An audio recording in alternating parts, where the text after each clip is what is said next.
Hello everyone, I hope that you have enjoyed the course so far. We have arrived to the last lesson, lesson number 7.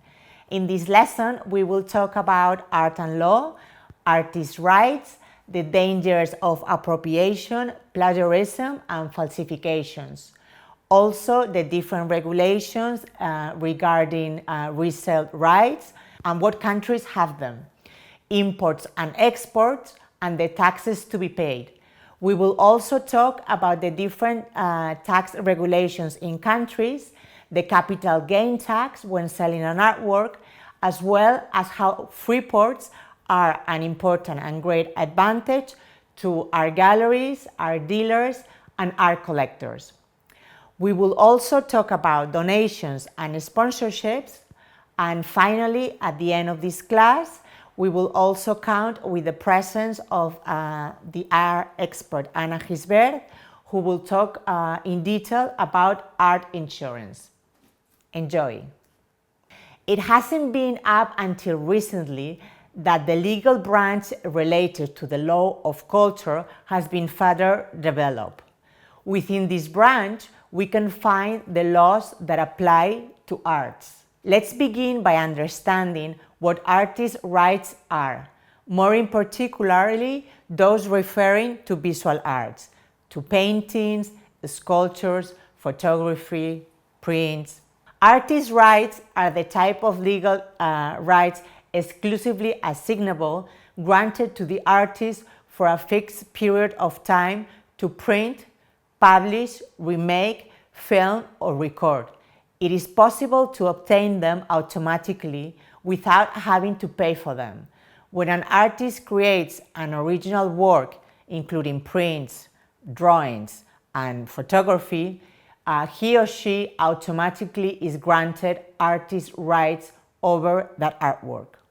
Within artist rights, we find two main components, the moral component and the economic component. The moral component states the right to claim authorship of the artwork and the right to oppose to any type of mutilation, deformation, or other kind of modification or action that may harm the artwork. That could be detrimental for the honor and prestige of the artist. Moral rights are personal and cannot be transferred to others.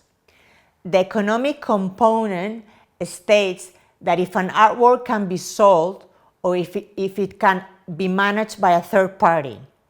When we sell an artwork, we're also selling the economic right of the work, which are passed on to the new owner.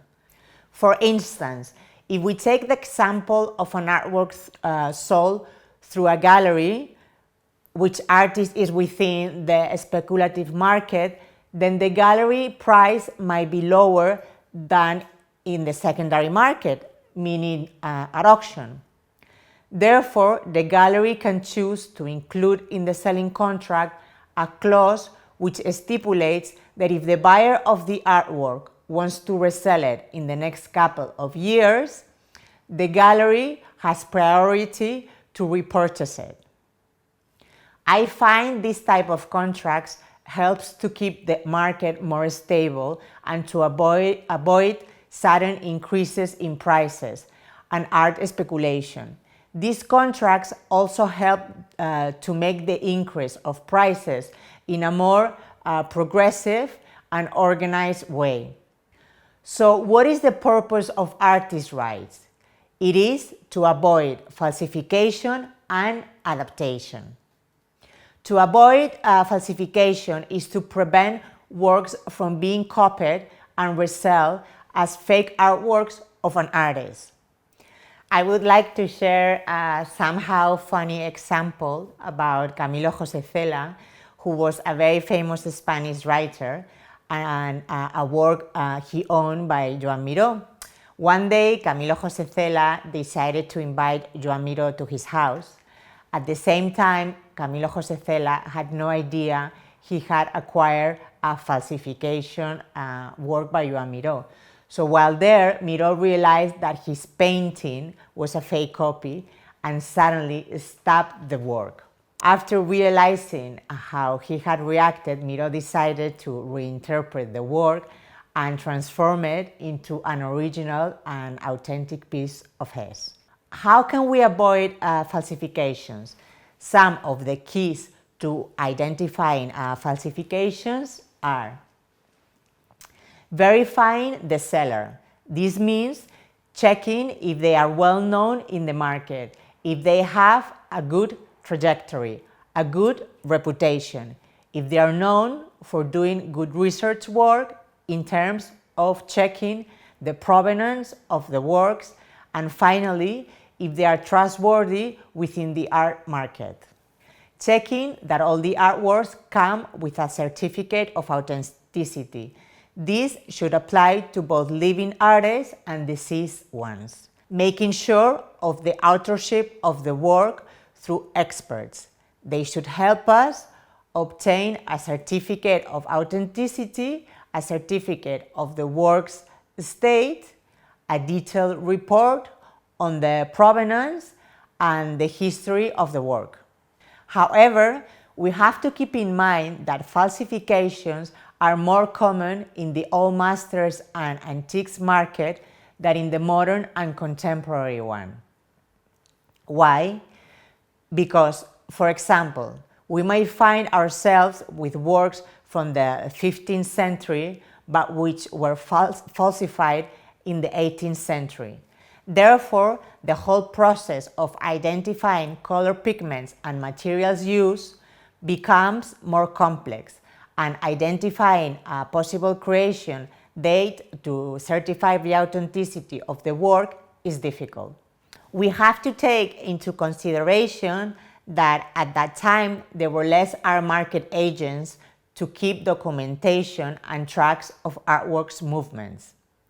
As old master pieces have more history than contemporary ones, it's harder now to identify if old masters falsified pieces, whereas in the modern and contemporary market.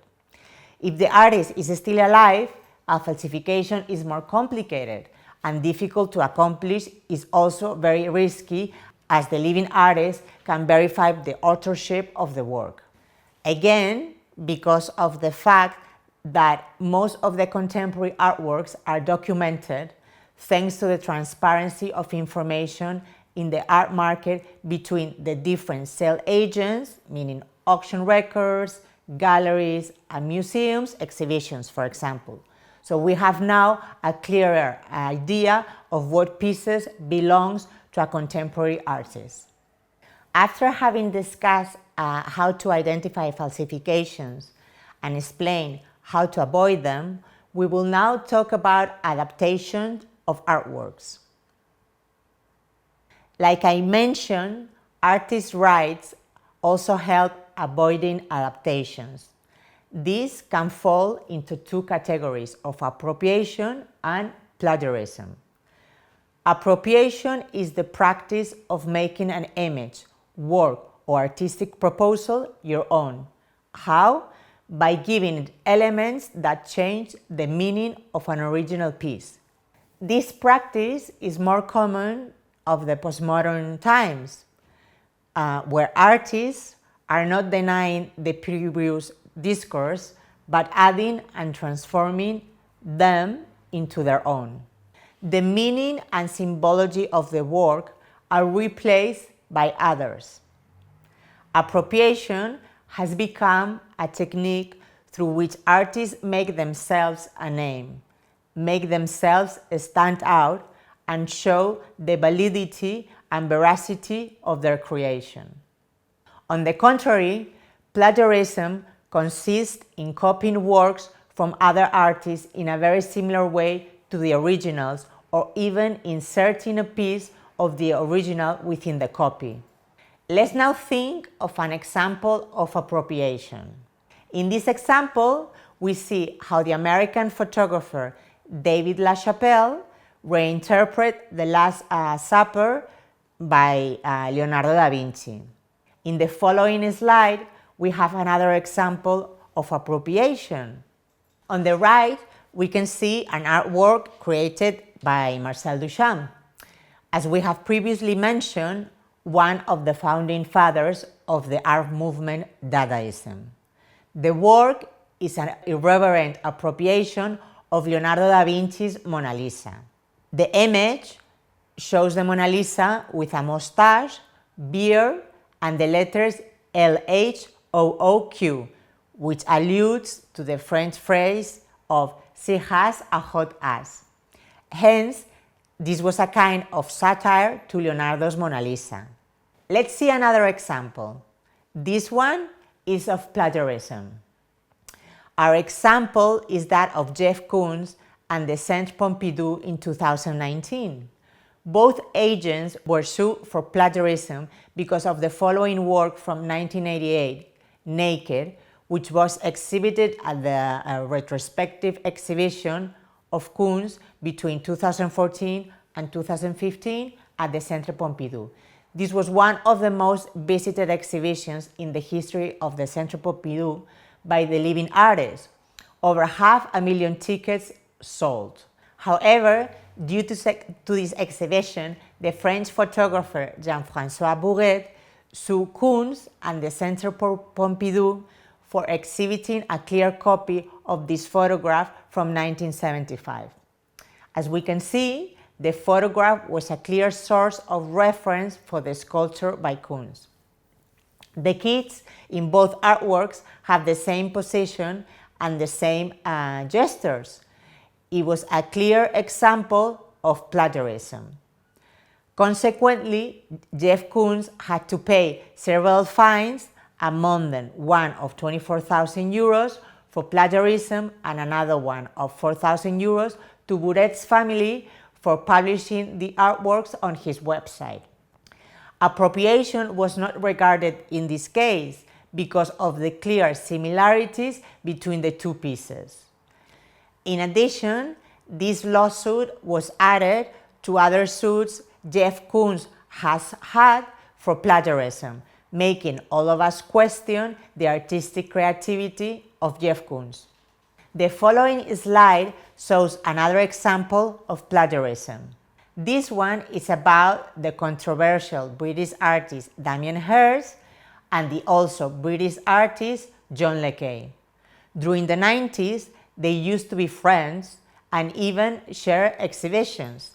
This is the period when it is said Damien Hirst got familiar with Le Carre's work.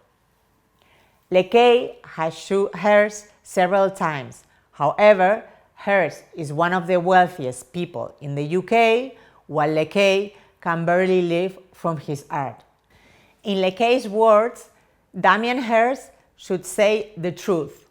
He sees an idea, modifies it slightly, and makes it look more commercially appealing. He's not a real artist. He's not inspired when looking inside him. He needs to look for other people's ideas. He's a fake. Having said this, let's take a look at the following slide. In it, we can see Damien Hirst's work For the Love of God from 2007 and John Le Carre's Spiritus Calidus No. 2 from 1993. Another example is In Nomine Patria by Damien Hirst in 2005 and This Is My Body, This Is My Blood by John Le Carre in 1987. Finally, we have Hem by Damien Hirst from 1999 and Yin and Yang 2 by Le Carre from 1990. All these examples clearly reflect that Hirst has plagiarized Le Carre. Continuing on the artist's rights, let's talk about the artist resale rights, what is called the ARR, Artist Resale Rights. When were they created? They were created during the Berne Convention in 1886. Back then, it was the first harmonization obtained by the international community to create an international legislation regarding artists' rights. The Berne Convention was ratified by several countries in 1887. Its main function was to protect literary and artistic creations. Nowadays, it has evolved and it has been signed and ratified by 178 countries. The convention was reviewed in 1928 in order to include the first allusion to moral rights and resale rights that would later become known as the ARR. In order to understand what ARR are, let's look at the historical and iconic case of Jean-François Millet and his work L'Angelus. The French painter completed the work between 1987 and 1989, and it is actually in the permanent collection of the Musée d'Orsay in Paris. It is an oil on canvas with dimensions of 66 by 55 centimeters, and the work represents two figures, a man and a woman, in the countryside who seem to be looking downwards. Initially, the couple was looking at the basket where a dead baby rested. This caused the work to be censored, and Millet repainted the basket by putting fruits in it instead of a dead baby. That way, the scene showed a couple who had stopped for the Angelus prayer. So the painting was sold in 1960 for 1,000 francs. Later, in 1989, it was sold at auction for 500,053 francs. This created a moral dilemma in the French society. Should the artist of his family be compensated after a sale? Was it fair for the artist to have any type of claim over his creation? So as a solution, the artist's resale rights were created.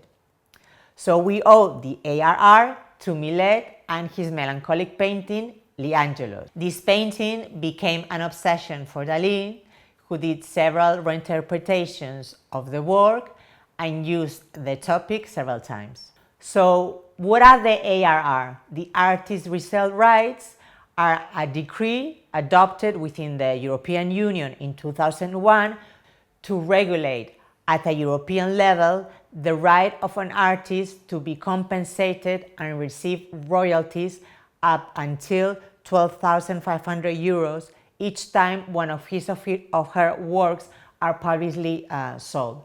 Does it also apply in other countries? For example, in the US, there are no ARR. Only the state of California, which has an independent regulation where the artist can perceive up to the 5% in royalties from the sale of any work over $1,000. The other states do not have any type of legal scheme like this one. In China, there are no ARR either. However, there are some schemes being developed. In South Africa and in the UK, they have very similar regulations to those of the European Union, but with certain modifications. So, the ARR are mostly practiced in Europe. According to European regulations, the eligible for the ARR artist works must be sold for a minimum of 3,000 euros. However, there are several exceptions. For example, in Sweden, Denmark, and Finland, it is 250 euros. In Germany, it is 400 euros. And in France, it is 700 euros. Let's now see what is the position with the ARR of one of the agents in the art market, auctions. Who has to pay those ARR when a work is acquired at auction? The ARR can fall either on the buyer or on the seller, depending on the written agreement of the consignment of the artwork. So it is always important to read the small print in the consignments. Also, the ARR affect auction sales in Europe, but not in the States or China. Let's now talk about imports and exports. Let's begin with Europe. Within the regulation regarding imports and exports, we have a series of norms that apply to all the member states of the European Union. One norm is the exemption to pay taxes on imports within the European Union. This means, for example, if an artwork has been imported from New York to Paris and the tax has been paid in France, and then the work is imported into Madrid, the import tax doesn't have to be paid again. because it has been paid already in France and Spain, as Spain is also part of the European Union. Another norm is the application of the principle of reciprocity to third countries. This means, for example, that if an artwork is in Paris and the tax has been paid in France, and then the work is imported to Madrid, and later on imported to Berlin, there is no import tax in Berlin because it has been paid already in France and Berlin. Hence, Germany is also part of the European Union.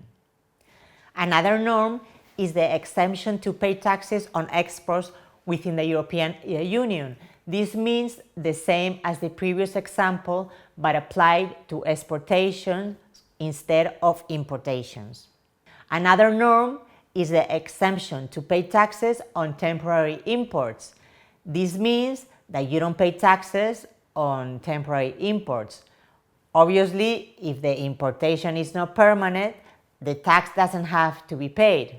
For example, this applies to artworks at an art fair.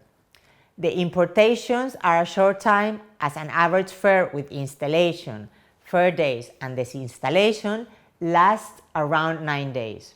You pay taxes for the artworks that will stay in the countries where you're exhibiting or holding a fair to, but you don't pay either import nor export for the works that don't sell at the fair and therefore come back to the country where the gallery is, the country of origin. Let's now talk about VAT, the value added tax, and see what percentage of VAT we have to pay when importing a work into the European Union. By looking at this map, we can see that in the UK, the VAT over the sale of an import of artworks is 20%. In France, 10%. In Spain, 21%. In Germany, 19%. In Switzerland, 8%. Italy, 22%. Austria, 20%. Belgium, 21%. Denmark, 25%. Portugal, 23%. And Ireland, 21%. As you can see, the VAT is much lower in some countries such as France. So what does this mean? Imagine you are a collector interested in an artist who is managed by two galleries, one in France and another one, for example, in Spain. You will obviously give priority to the French gallery because it has a much lower VAT. Therefore, it would be a good idea to unify all VAT regarding of the purchases of the artworks in the European Economic Community, meaning that all countries would have the same taxes on art transactions, and this will be an improvement for the art market in the European community. Europe also comes with a new law created during the Trump administration regarding all the imports of European art in the US. The law says any lithography, print, drawing, or photography that is less than 20 years old and comes from the UK or Germany is subject to an import tax of 25%. This has been a great problem that has affected England and German galleries and has made them reconsider their participation in art fairs. In addition, it doesn't help any of the transactions between the US, Germany, and the UK. So this law doesn't benefit the art market in these countries. Let's also see the trade and VAT regulations in the biggest art market of all, the US, and in the second most important market nowadays, China. The imports trade regulation within the US can be seen in this map. It is if an artwork enters a state or is moved to one another, the local tax must be paid at the corresponding state. As per this map, we can see that California is the highest state with 8.25%, New York, one of the lowest with 4%. Also, states that have no import tax are Delaware or Oregon. In China, For all artworks imported, no matter from which country or region, the import tax to be paid is 14.13% of the CIF value.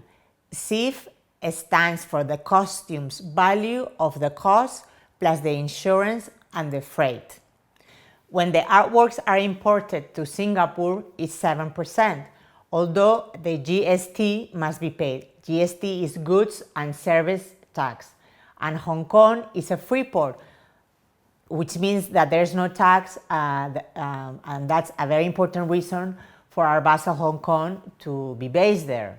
However, there is a tariff war between China and the US, especially under the Trump administration.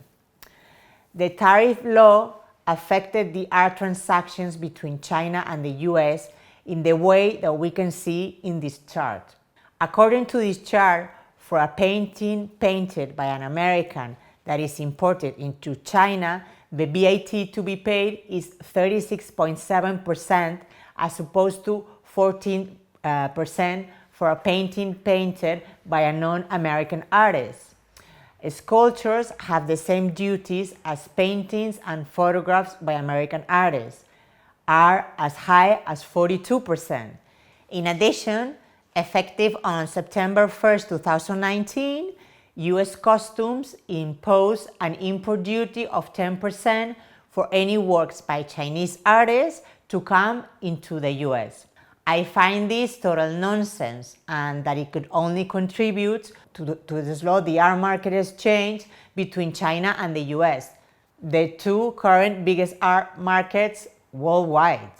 As per the VAT tax to be paid in some other countries, some of them are Russia 20%, South Korea 10%, Australia 10%, Argentina 21%, Brazil 20%, Chile 19%, Colombia 19%, and Mexico 16%.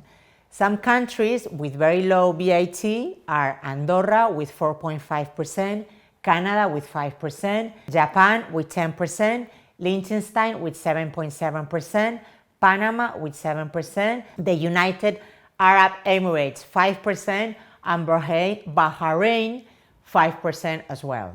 In all cases, I strongly recommend to talk to a shipping agent when shipping an artwork and let him deal with all the documentation and paperwork needed, as well as the precise tax to be paid, as a tax may change like we saw under the Trump administration. So it's always better to have somebody that is an expert in shipping field and knows about all the pertinent laws.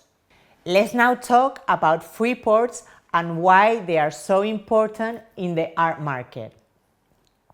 What are free ports? Free ports were originally established to facilitate trade between distant locations. The very first free ports were established in the 19th century in Switzerland. Over time, free ports rapidly evolved to attract people involved in the art market.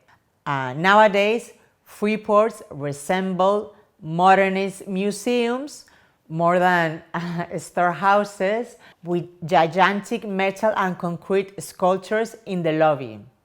They also have spacious showrooms and fancy meeting rooms. But it's not the captivating interior that stimulates galleries and dealers and collectors, but rather the lack of its tax bills. Free ports are located in duty-free zones outside of anybody's jurisdiction and anybody's tax bills. The tax benefits are the number one reason why many galleries, art dealers, and art collectors nowadays opt for keeping their art in free ports. Since all items in free ports are technically in transit, these items are exempt from tax bills even if they stay in free ports for decades. For example, a collector who buys a $50 million painting at an auction in New York is looking at a 4.4 million sales tax bill. But if the art is shipped to Freeport immediately after purchase, the taxes disappear until the owner decides to bring the art back to his or her resident country. Despite popular belief, however, Freeports do not suspend all taxes. Income tax, for example, may be applicable even to art held in a Freeport and has to be paid in the country where the art's owner resides. Also, if the artwork's owner dies, his successor can be required to pay inheritance tax when transferring property rights on themselves. On the other hand, value-added tax and sales tax have only to be paid when art leaves a Freeport. As soon as the owner takes the art outside of a Freeport, customs duty has to be paid as well. In that case, laws of the country where the art is delivered regulate both tax and custom processes. However, if the artwork switches ownership without ever leaving a Freeport, then taxes and custom duties remain permanently suspended. It's not uncommon, for instance, that various art pieces simply switch boxes at the same facility and get transferred from sellers to buyers boxed in different parts of a Freeport. This usually happens with speculative purchases, when art is bought as an investment only without any intention to keep it for personal use or show it to anyone. Art investors have no desire to see the art they bought, which is why they often decide to keep it in storage until its prices raises and they proceed to sell it to the next buyer. Freeports are one of the safest places for storing art. They might have been founded as tax-free warehouses, but over time, Freeports have evolved into bulletproof security facilities, often equipped with electronic monitoring and armed guards. Many Freeports offer the highest standards when it comes to protecting your artworks from theft and damage. Freeports offer the perfect environment to store art with controlled temperature and humidity and high-quality packing. Also, Freeports offer restoration and conservation services that can be implemented without ever removing the art piece from the port. To facilitate art trade for its users, many Freeports are equipped with private viewing rooms, showrooms, and office space where you can view stored art or meet with potential clients on the spot. The most important Freeport that stores art is in Geneva, Switzerland, which has about a size of 22 soccer pitches, and it is believed to hold over 10 billion worth of art. There is another big one in Zurich. Other Freeport zones are Delaware in the US and Singapore and Beijing in China. Let's now talk about the capital gain tax. That is the tax to be paid when making a profit on the sale of an artwork. What if you are an art collector looking to sell an artwork you purchased long ago that simply doesn't fit into your collection anymore? If the piece you're trying to sell has risen in value since you first purchased it, you'll have to pay capital gain tax after the sale. Let's say you bought an artwork for $10,000. By several years later, you find a buyer willing to pay $100,000 for it. When you sell that artwork, you'll have to pay a capital gain tax on the difference, the $19,000 gain you earn by reselling the piece. Capital gain tax rates in the US are 28% plus an additional 3.8% of Medicare tax under the Affordable Care Act. That means that you will have to pay a total of $28,620 for taxes 31.8% of the 90,000 profit. The capital gain tax in China is 20%. In the following map, we see the capital gain tax by country in Europe. I want to make an important point. When artworks are bought for a company or under a company's name, the amount paid is deducted as tax. Therefore, there is no tax. This is an important point for buyers that are companies as well as collectors who can buy artworks under a company's name. In addition, our foundation also receives a tax credit, so creating a foundation of an art collection can be very advantageous for buyers. Let's now talk about the law on patronage. Art patronage refers to the support provided to artists. Patronage is an important component in the art market. In the US is where art patronage and philanthropic work is more present and developed. How much does an American get back on taxes for donating? The amount depends on the amount paid. For example, if you fall on the 33% tax bracket and you make a $20,000 donation, your deduction will save you about $6,600. US museums are largely dependent on private philanthropy.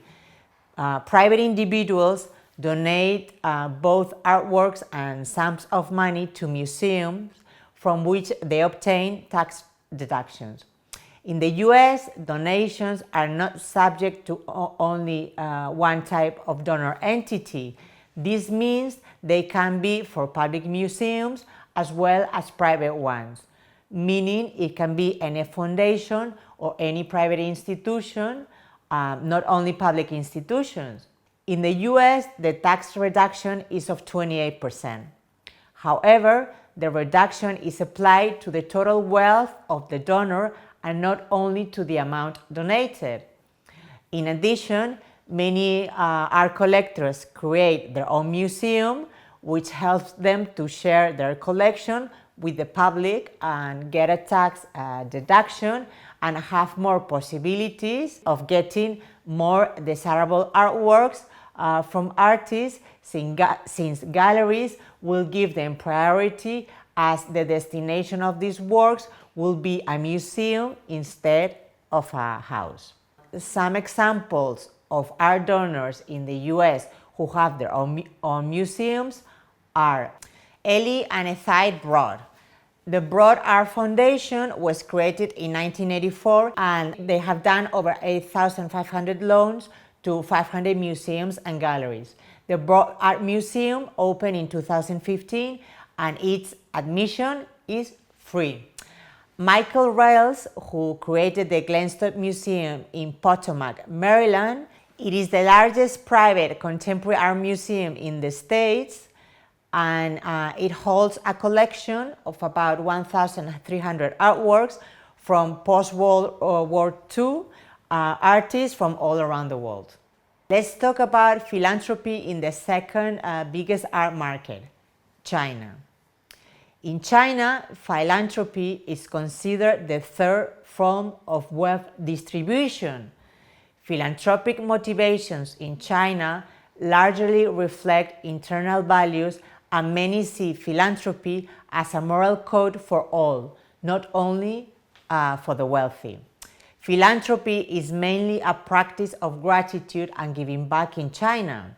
According to China's corporate income tax law, a company's charitable donations are deductible up to 12% of the company's total annual profit.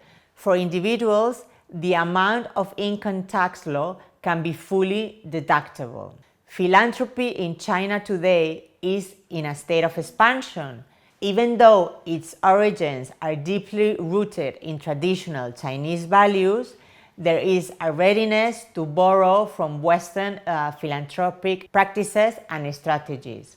Private philanthropic investments are focused on many issues, with education being a high priority.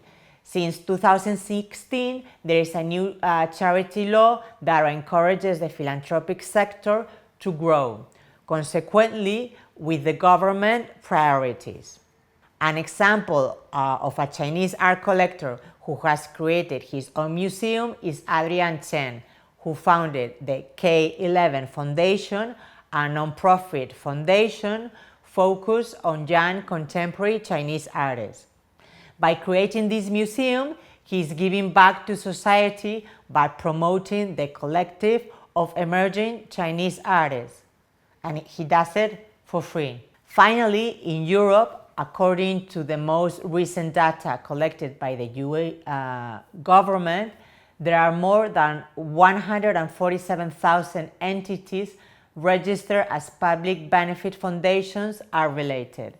These organizations have a combined annual expenditure of nearly 60 billion and assets of over 500 billion. As we are talking about 27 different countries that comply the European Union, and each one has a specific art philanthropic regulation. It is necessary to consider that each country's philanthropic motivations are different from one another, but they all share the common goal of arts preservation and culture. I would like to mention a very successful initiative that a Spanish museum did in 2018, which was a new source of funding involving a larger audience in the patronage of the arts, as well as an example of a tax deduction in philanthropy. The Thyssen Museum in Madrid came up with a very successful initiative in 2018, which was to fund the restoration of a Canaletto painting. In order to do so, the work was divided in 1,000 pieces with a minimum value of 35 euros each. The total needed for the restoration was of 35,000 euros, and at the closing of the campaign, the Thyssen Museum had received over 60,000 euros. All of the donors benefit from a reduction of 75% over the amount donated. Finally, an example of a European collector who has created his own museum is Bernard Arnault, with the Foundation Louis Vuitton in Paris, or Charles Saatchi with the Saatchi Gallery in London. To conclude, even if this lesson's topic is law, it has given us important points related to the economy of art market for several of the art agents, starting with the key one, the artists, who are the ones who benefit from artists' rights and artists' resale rights. Collectors, art dealers, and art galleries benefit from understanding the tax dynamics on the artwork, the tax to be paid when closing a sale, and the taxes to be paid when selling an artwork for a higher price than it was originally bought for. We have learned about the importance of free ports and how can they save money when purchasing expensive works of art. Finally, in the philanthropic world, we have learned how two of the main agents get advantages that also involve economic results: the donors, who are art collectors, and the museums, who received donations. I hope you have enjoyed it, and we will now have with us the expert Ana Suarez Gisbert to explain us the different kinds of insurance policies we have available for artworks. Thank you. Good morning. I'm going to speak about the Spanish law of artwork insurances. There are not special rules that cover the insurance of artworks. The Spanish law of insurance contract 50/1980 of October 8th also applies to art insurances. However, we should take into account the fact that the assured objects are artworks or valuable pieces, and provide these insurances certain special aspects and specific clauses. Firstly, the subjects that can be interested in having an insurance policy on an artwork can be different at the same time. The same artwork can be subject to have an insurance taken out by different people or corporations. For example, the art gallery can be interested in having an insurance because they need to move the piece from one place to another. The transport agents can also be interested in having an insurance because in case something happens during the transport that makes them responsible for the damage. Collectors can also be interested, which is recommendable, and professionals that could be in touch with the piece while working with it, like expert restorers, etc., can also be interested. Finally, public institutions can also be interested in having an insurance policy. In this case, sometimes between museums, there are agreements that reduce the amount of the premium to pay. Now, I am going to talk about different types of insurances that can be taken to protect artworks. First, nail-to-nail insurance. This protects the artwork from the original place where it is exposed till it reaches another place, and all the way back to the origin. For example, a painting that travels from an art gallery to an international art fair and should return to the gallery. In this case, the gallery can have a nail-to-nail insurance to cover all the risk associated with the trip. Another type of insurance is all-risk insurance. The artwork has an insurance for all possible damages and for the whole time the insurance is into force. It will also cover fire or theft. Other insurances that are taken out by professionals to cover risk while they are in contact with the artwork. These are the civil liability insurances. They are usually taken by restorers, experts, or gallery. Also, there are transport insurances that only cover the itinerancy of the piece from one place to another. Government warrants for public institutions, museums, foundations, etc. Among the insurances, we find some clauses that are specific only for art policies. Some of these clauses are displacement clause. It is used when an art piece is part of a collection. For example, let's think of an artwork that belongs to a big collection or a piece part of a tableware. If there is a part of the whole that breaks the whole collection, is also affected. Depreciation clause. This is used when a piece is damaged. This clause covers the depreciation due to the damage produced. Photography clause, it covers the cost of developing a new photograph from an original. Mirror and frame damage clause covers just the break of mirrors or frames. And finally, buyback option. It applies to transactions of artworks. It covers the loss of value of money of the owner when it's sold at a lower price than the one it was acquired. As artworks change their value because of the market fluctuation, in art insurances, it is common to find agreed policies in which both parties agree in the price of the goods when signing the contract. In this case, the job of the expert is very important to define the price of the artwork. It does not matter if the price of the artwork changes, as both parties have already agreed on the price of it. If a damage happens, there should not be problems as both parties have an agreement on the price. These kind of policies are included in the Article 29 of the Spanish insurance law. It is important, and it also regulated by law, the fact that these policies should not incur of an overinsurance or underinsurance. Overinsurance is more common, and the law regulates it to ensure that the policyholder is unfairly enriched.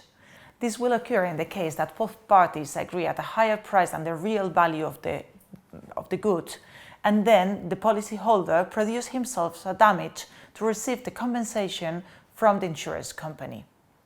The activity of the expert mentioned in Article 38 of the Spanish insurance law is very important. This article applies when the insurance company and the policyholder do not agree on the value of the goods and the compensation after a damage is produced. This article allows the party to name a third expert to confirm the real value of the good in dispute. This expert can also assist the judge if the case goes to court.